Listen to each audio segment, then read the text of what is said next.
Hello, my name is Manoj Singh Khurana, CEO Tejender's English Classes. Let's today understand some more insights into CELPIP writing task. The CELPIP writing gives us a total duration of 53 minutes to 60 minutes. And the task first, which is email writing task, which we call task 1, gives us 27 minutes with a limitation of 150 words to 200 words. So the emails can be categorized into two main parts, the formal emails and the informal emails. The formal emails are the official emails and the informal emails are the ones in which we address a friend or a family member. So based upon this, our opening and the closing sentences change. In the case of formal emails, we open the sentence by having a salutation, Dear Sir or Dear Madam. In case we know the person whom we are writing to, for example, our manager, we can even start the email by having the salutation, Dear Mr. John. In case we know the person who is a neighbor to us, we can even start the email with the salutation similarly, Dear Mr. Smith. In this case, for the formal writing, for the formal emails, the closing sentence, the closing word can be sincerely, the closing word could be faithfully, the closing word could be thanks, or the closing word could even be regards. At the last, we have to write down our first name and our last name. Any pseudonym you can pick, for example, John Smith, James Bond, or any English name which you like, but remember we have to write down the first name and last name in case of the formal emails. In case of the informal emails, we simply start the salutation, the first sentence by saying, Dear John or Dear Smith, because he is my friend. In case we are writing down the email to one of our uncles, we can even start the salutation, Dear Uncle. The last sentence could be, the last words could be, best wishes, best regards, simple word yours, or simple word love. Love can come in case you are writing down the email based upon the context of the question, that write an email to your son's daughter and write an email to your son's son. So in such a case, at the last, we can even write down love. But in this case, the name could only be the first name. In the informal emails, we do not write down the last name. And never start your email by a salutation like Dear Teacher or Dear Librarian. That is wrong. The formal emails begin with a very common salutation, that is, Dear Sir or Madam. Sometimes in the question it is written that write an email to your manager, Mr. James. So we can refer the salutation with the name, Dear Mr. James. Look at the question very carefully, but in most of the instances, we shall be starting our email by the salutation, Dear Sir or Madam. Then we move on to the body paragraphs, but at the end, we close our email by some simple words like sincerely, then we write down the name after that particular line, and the name in the formal email consists of your first name as well as the last name.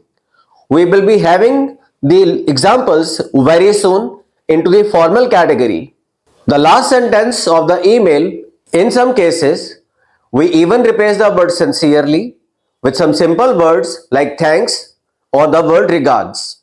But remember, in the case of formal emails, the name has to contain both the first name and the last name. But remember one thing, in any of the formal emails, we never write down the designation. For example, the question is, write an email to your teacher, but we never start the first word by saying Dear Teacher. Or the question says, write an email to a librarian, but we never start the salutation by writing Dear Librarian. So in most of the cases, we shall be having the first salutation as Dear Sir or Madam. Now coming on to the informal category. Informal category are the emails in which we address to our friends or a family member. So the starting sentence, the salutation would be the name of the friend. For example, Dear James. And in such informal letters, the closing word could be yours, and then we write down the name. But in the case of informal emails, the name just consists of the first name. We do not write down the last name. But if the question says that write an email to your friend's son or friend's daughter, then in that case we can replace the word yours by the word love and then the name. Once again, the name would not contain the last name. Now, let's have a look at how the question appears. I'm taking a very simple example of an formal email question. Read the following information. You recently made a reservation for dinner at a very expensive restaurant in town. However, the variant service were terrible. The restaurant manager was not available to solve the problem. So you left without any solution. On the right hand side, where the answer box will appear, you will see the following statements. Write an email to the restaurant manager in about 150 to 200 words. Your email should do the following things, and then you will see 3 bullets. In our case, the bullets are: say what problems you had with the food you ordered. The second bullet is complain about service. And the third bullet is explain how you want the restaurant to resolve the problem to your satisfaction. So this is the entire question divided into 2 parts that you need to answer in approximately 27 minutes. Similarly, a question would appear in the informal category. Now how do we start? But remember that you will lose your score if the purpose of your email is not clear. So these are something you have to remember. So be careful about the situation of the question. While you are writing, are you asking for some information or are you making some suggestions? Are you complaining about something or requesting some action further? Or what do you want the reader of your writing to do for you? So these are something you have to be very careful about. So have everything in precise order, write everything very accurately. Otherwise, we will not be having our desired scores. So remember all of these things before we plan the writing. In the case of formal letters, the official letters or the business letters, the first sentence after the salutation should tell the purpose of writing. Now let's look at some formal sentences in the purpose paragraph after the salutation, dear sir or madam. Then we leave a line and then we can write the sentences like this. I'm writing to explain how concerned I am about. Then after this you can add what the question's context is. For example, if the question says write an email to the civic authorities about the garbage problem in your area, then my sentence would add up. For example, I am writing to explain how concerned I am about the garbage problem in Smith Apartments. Smith Apartments is a pseudonym of our society. Or I am writing in connection with, then again you add the context. I am writing in regards to, then again we add the context. Through this email, I would like to express my annoyance. Then again we add the context. As a resident of Smith Apartments, I would like to grab your attention towards, and then again we write down the context of the question. Now at the end of such an email, we write down looking forward for your prompt action, looking forward for your reply, looking forward to have a swift action. So very similar to the question that we are supposed to do, we end the sentence. And lastly, we write down sincerely and then first name and last name. Now look at the structure of any formal email. So formal email starts from dear sir or madam, then we leave a line, then the purpose paragraph, and then body paragraph 1. And generally, the body paragraph 1 contains our first bullet and the second bullet. Then again we leave a line and then we write down the second body paragraph in which we cover the third bullet.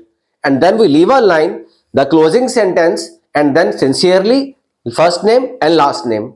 So this is the structure you have to follow in the case of formal emails. In the case of informal emails, we write down the first paragraph sentence after dear James, the name of my friend, then leave a line, and the first paragraph sentence, the purpose, is always a greeting to the friend. So these are some sample sentences. It was great seeing you last week. Another sentence, it's been ages since I last saw you, but I'm inviting you for my housewarming ceremony. So this is how you can add the context after this sentence, after the greeting. Dear James, I am fine and I hope you are doing good. We never write down how are you and do not put the question mark, so that is a bad sentence. Another mistake students do is they write down the sentence I am fine and hope you are sailing in the same boat. That's very bad, because sailing in the same boat means I am in a problem and you are in the same problem too. So that is wrong. So have some simple sentences to greet your friend in the purpose paragraph. The informal letter once again has a very similar structure to the formal emails. The informal emails have the very similar structure to the formal emails. Have a look. We start with the name of friend, dear James, put a comma, leave a sentence blank, then the purpose paragraph, I hope you are hale and hearty, then write down the context of what the question says, again leave a blank line, then we start the first body paragraph that covers the first two bullets of the question, leave a blank line, then begin the second body paragraph in which once again we cover the third bullet point, then leave a line, and again based upon the context we can say see you soon, and then yours and the name. In case of the informal emails, we just write down the first name, we do not write down the last name. So the structure is very similar of both of the emails with us. Now how the writing in CELPIP, the email writing is assessed, and this is the criteria. First, the content and the coherence, which means quality of your ideas and the logical structure, whether the writing that you have attempted is logically connected or not, that is called coherence. Number two is vocabulary, whether you have written the appropriate vocabulary words or not. Number three is readability, formatting, grammar and punctuation, spellings, so they all come under readability. And the last is task fulfillment, so whether you have completed the entire story, whether you have completed the entire bullets in the structure of your answer or not.